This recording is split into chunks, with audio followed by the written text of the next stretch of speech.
Baik, saya akan melanjutkannya. Pandemi COVID-19 merupakan musibah yang memilukan seluruh penduduk bumi. Seluruh segmen kehidupan manusia di bumi terganggu, tanpa terkecuali pendidikan. Banyak negara memutuskan menutup sekolah, perguruan tinggi maupun universitas, termasuk Indonesia. Penutupan sementara lembaga pendidikan sebagai upaya menahan penyebaran pandemi COVID-19 di seluruh dunia berdampak pada jutaan pelajar, tidak terkecuali di Indonesia. Gangguan dalam proses belajar langsung antara siswa dan guru dan pembatalan penilaian belajar berdampak pada psikologis anak didik dan menurunnya kualitas keterampilan murid. Di dalam jurnal Dampak COVID-19 pada Pendidikan di Indonesia, Sekolah, Keterampilan, dan Proses Pembelajaran, ada beberapa keluhan yang dialami siswa atau mahasiswa pada saat pembelajaran daring, yaitu yang pertama, di mana mulai dirasakan rasa bosan akibat menontonnya metode pembelajaran. Kedua, keterbatasan penguasaan teknologi informasi. Dalam hal ini tidak semua guru maupun dosen paham terhadap penggunaan teknologi. Bisa kita lihat pada guru maupun dosen yang lahir tahun 1980-an. Yang ketiga, kurang siapnya penyediaan anggaran. Karena kesejahteraan guru dan murid jauh dari harapan, di mana ketika menggunakan kuota internet untuk memenuhi kebutuhan media daring, maka jelas mereka tidak sanggup untuk membayarnya. Baiklah, selanjutnya yaitu di dalam buku yang berjudul Pandemi COVID-19, Mendobrak Moralitas Pendidikan di Indonesia yang ditulis oleh Ainal Mardia MDL. Di dalam bukunya dikatakan bahwa adanya efek dari pandemi COVID-19 terhadap pendidikan. Mengapa dikatakan demikian? Karena seluruh aktivitas proses belajar siswa di sekolah diberhentikan dan dialihkan kepada sistem pembelajaran jarak jauh atau online. Ainal Mardia MDL juga memaparkan ke dalam isi bukunya bahwa adanya beberapa siswa yang mengalami stres akibat dibebani tugas yang begitu banyak yang diberikan oleh guru semasa pembelajaran daring diberlakukan. Selain itu pula ada kendala di bagian fasilitas beberapa siswa. Contohnya fasilitas HP, laptop, ataupun komputer dan lain-lain. Padahal HP, laptop, ataupun komputer tersebut merupakan fasilitas yang sangat diperlukan dalam proses pembelajaran daring karena merupakan alat sebagai penghubung untuk terlaksananya proses pembelajaran. Sebagian itu pula ada beberapa kendala juga di bagian jaringan. Terdapat di beberapa daerah yang tidak memiliki koneksi internet yang kurang bagus sehingga adanya kendala beberapa siswa yang tidak dapat belajar menggunakan pembelajaran secara jarak jauh. Di dalam buku juga dipaparkan bahwasannya guru sangat berperan penting dalam proses pembelajaran jarak jauh.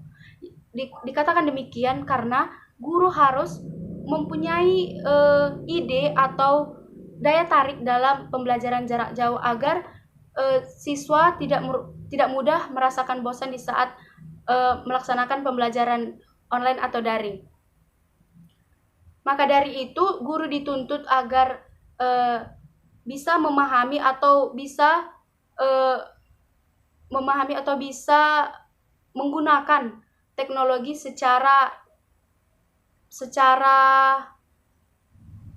benar sehingga guru dapat memperkenalkan aplikasi-aplikasi yang digunakan dalam pembelajaran jarak jauh. Contohnya seperti aplikasi Google Meet, Zoom, Classroom, ataupun yang lainnya. Seperti aplikasi Zoom atau Google Meet, ada persamaannya dengan pembelajaran secara tatap muka langsung, yaitu adanya komunikasi langsung ataupun tatap muka langsung walaupun menggunakan dari HP, sehingga siswa memiliki semangat dalam melaksanakan proses pembelajaran walaupun semasa pembelajaran daring. Nama saya Endang Sitomorang. Di sini saya akan memaparkan bagian dari hasil mini riset kami, yaitu dampak COVID-19 terhadap pendidikan. Dari hasil observasi yang kami lakukan, bahwa penelitian ini menggunakan pendekatan kuantitatif yang bersifat pengaruh berganda. yaitu untuk mengetahui pengaruh dari 2 variabel independen dan 1 variabel dependen. Subjek dari penelitian kami ini adalah mahasiswa dan siswa tingkat SMP dan SMA. Pada penelitian ini, pengumpulan data yang kami lakukan adalah berupa kuesioner, di mana yang digunakan dalam penelitian ini adalah kuesioner efektivitas dan efisiensi pembelajaran daring akibat maraknya COVID-19. Kuesioner tersebut berisi identitas subjek yang terdiri dari nama, jenis kelamin, kelas, usia subjek, dan pengisian kuesioner tersebut. Dari Google Form yang kami buat pada tanggal 16 November 2020, bahwasanya ada beberapa tanggapan yang memiliki pendapat mengenai efisiensi pembelajaran daring. Adapun hasil dari tanggapan Google Form kami itu dapat kami paparkan sebagai berikut. Yang pertama, banyak mahasiswa atau siswa mengeluh akibat banyaknya tugas dan kurangnya materi yang cukup sehingga mereka kewalahan dalam proses pembelajaran. Yang kedua, banyak mahasiswa ataupun siswa yang mengalami stres. Baru yang ketiga, sarana dan prasarana yang kurang memadai. Selanjutnya, hasil dari observasi yang kami lakukan bahwa pembelajaran beberapa mahasiswa ataupun siswa selama 1 bulan yang sudah berlangsung, bahwa dengan menggunakan metode pembelajaran konvensional atau ceramah lebih efektif dalam hal meningkatkan hasil belajar siswa dibandingkan dengan metode inquiry discovery learning. Hal ini ditunjukkan dari dengan perolehan data yang kami lakukan selama penelitian. Rata-rata hasil belajar siswa dalam memahami materi selama pembelajaran lebih sedikit, yaitu 23,7% dibandingkan dengan mahasiswa yang sulit memahami materi, yaitu sekitar 73,7%. Adanya perbedaan hasil belajar ini disebabkan karena pada model pembelajaran konvensional atau ceramah karena lebih menekankan pada kerjasama, diskusi, dan presentasi yang aktif sehingga dapat mempengaruhi hasil belajar siswa. Baiklah, di sini saya akan mempresentasikan mengenai rekayasa ide, di mana efek COVID-19 terhadap pendidikan. Kita tahu bahwa pandemi COVID-19 merupakan musibah yang memilukan untuk penduduk bumi saat ini. Seluruh segmen kehidupan manusia di bumi ini terganggu, tanpa kecuali pendidikan. Banyak negara memutuskan menutup sekolah, perguruan tinggi maupun universitas, termasuk di Indonesia. Penutupan sementara lembaga pendidikan sebagai upaya menahan penyebaran pandemi COVID-19 di seluruh dunia berdampak pada jutaan pelajar atau siswa, mahasiswa, tidak terkecuali di dunia pendidikan. Gangguan dalam proses belajar secara langsung antar siswa dan guru dan dosen dan mahasiswa dibatalkan dan pembatalan nilai belajar berdampak pada psikologis anak didik dan menurunnya kualitas keterampilan murid. Kita lihat bahwa ada 2 dampak bagi keberlangsungan pendidikan disebabkan oleh pandemi COVID-19. Yang pertama itu dampak jangka pendek yang dirasakan oleh banyak keluarga di Indonesia, baik di kota maupun di desa. Di Indonesia banyak keluarga yang kurang familiar melakukan sekolah di kota maupun di desa. Bersekolah di rumah bagi keluarga Indonesia adalah kejutan besar, apalagi yang tinggal di desa. Dan oleh sebab itu, adanya pandemi COVID-19 ini, pelaksanaan mengajar berlangsung secara online. Dan selanjutnya, dampak yang kedua adalah dampak jangka panjang. Banyak kelompok masyarakat di Indonesia yang akan terpapar dampak jangka panjang di COVID-19 ini.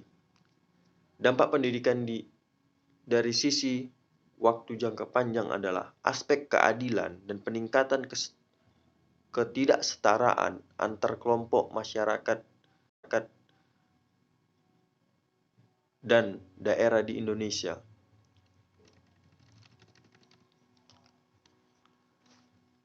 Dan jika melihat, seharusnya beban ini merupakan tanggung jawab, sebab semua elemen masyarakat khususnya negara dalam memfasilitasi keberlangsungan sekolah bagi semua pendidikan guna melakukan pembelajaran jarak jauh. Bagaimana mestinya Indonesia merencanakan, mempersiapkan, mengatasi, memulihkan COVID-19 untuk menekan kerugian dunia pendidikan di masa mendatang. Jika melihat riset kami dari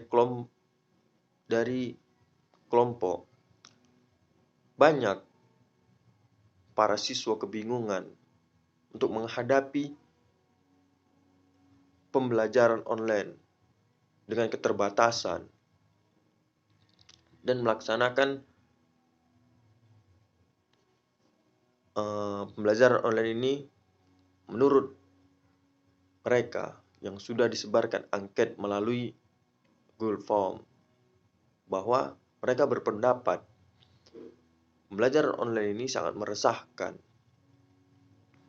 Dan banyak juga mahasiswa dibuat stres oleh sistem online ini. Mungkin karena ketidaktahuan terhadap teknologi, maka mereka merasa stres. Adapun dalam penggunaan teknologi bukan ada masalah. Banyak varian masalah menghambat terlaksananya efektivitas pembelajaran dengan metode daring, di antaranya yang pertama itu seperti keterbatasan penguasaan teknologi informasi oleh guru dan siswa. Dan yang kedua, sarana dan prasarana yang kurang memadai. Dan yang ketiga itu akses internet yang terbatas. Di sini saya akan memberikan langkah dan strategi solusi bagi dunia pendidikan untuk penanganan dampak COVID-19. Di antaranya itu pemerintah. Pemerintah harus sangat andil, harus sangat berperan. Yang itu adalah landasan fundamental untuk membenahi semua ini, di mana alokasi anggaran yang sudah diputuskan oleh Instruksi Presiden nomor 4 tahun 2020 tentang refocusing kegiatan, relokasi anggaran, serta mengadakan barang dan jasa dalam rangka percepatan penanganan COVID-19 harus segera dilaksanakan.